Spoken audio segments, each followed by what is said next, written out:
Hello, my name is Mr. Nobes and I'm in charge of German at Kirkbie Kendal School, and I teach German across all key stages to all year groups right the way through. So, we follow the AQA A-Level German course, which is a 2-year course. To access this, you need to have at least a good grade 6 at GCSE. What we like about the course is the fact that it's very modern and it's very relevant. And we like the way that it takes topics with which you are already familiar, such as relationships within the family, but puts a far more modern twist on it. In fact, that could be said of the whole A-Level course here.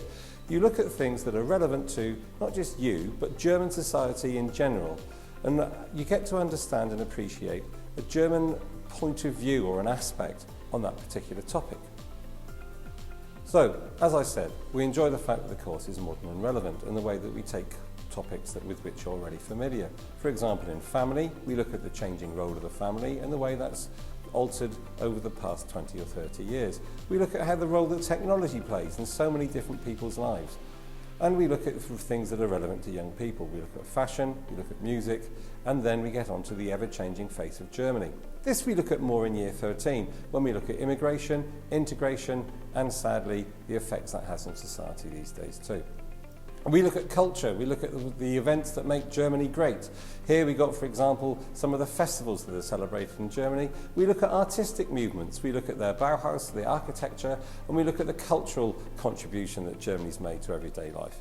And we look at Germany's role in Europe. But what would a course in German be without looking at something far more relevant?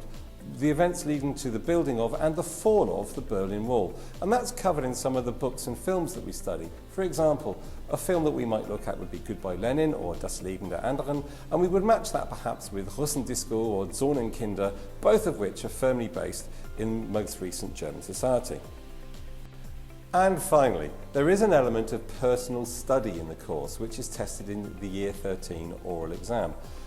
In effect, you research a topic that has been of interest to you over your A-Level German studies. For example, one student did schools for musically gifted students in Germany, and you report back on it in your spoken exam.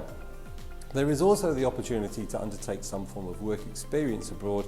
This usually happens in the February half term or the Easter of Year 13, and we liaise with Halsbury Travel for that to take place. So that's A-Level German in a nutshell. We enjoy teaching it. I hope you enjoy learning it. We look forward to seeing you here in September.